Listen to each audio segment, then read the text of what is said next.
Joint Chairman and my distinguished colleagues, I would like to direct my questions to the CBN Governor. There is no doubt that CBN is the custodian of all currencies in the country. And there's no doubt that the CBN can track anywhere our money is. Today, there is no money in circulation. You go to the banks, you won't get any money. But the same money, just go to the next Owambe dance, where people are dancing, they will be selling this currency to you. So how come the CBN doesn't have, there's no cash in the banks, but there's cash outside the banks?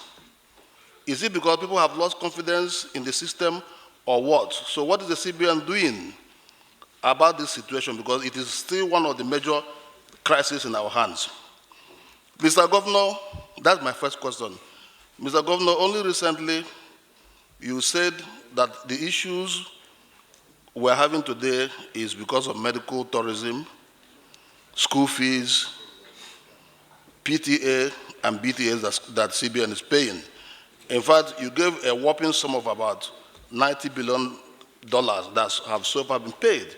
Now, my worry is, why will government be subsidizing people's lifestyle?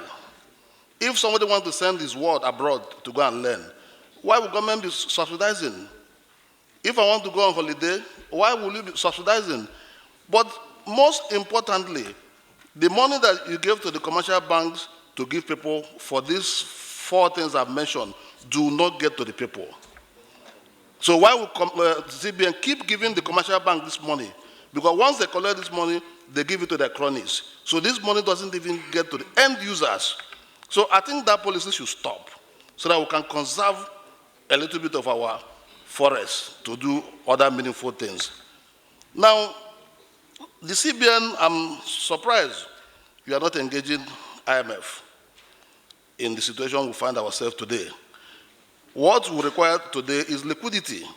If we don't have excess liquidity put in the system, this problem will still be where we are. So I believe we need a bailout. We need a bailout. The IMF have granted about $17 billion to India. And the same IMF have given about $12 billion to South Africa. Why are we not approaching them constructively? Or is there any reason why we cannot approach them to give us a bailout in the situation we have found ourselves? Now, Mr. Governor, only recently you removed the 43 items that were formerly prohibited. You lifted it.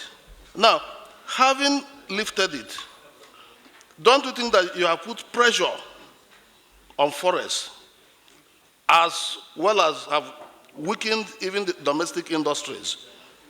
Because I should think that the best thing for us to do at this point in time, it is not to lift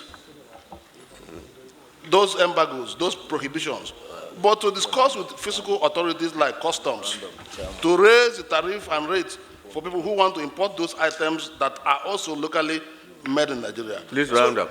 So this, to me, has also put a lot of pressure on the foreign exchange situation that we have found ourselves.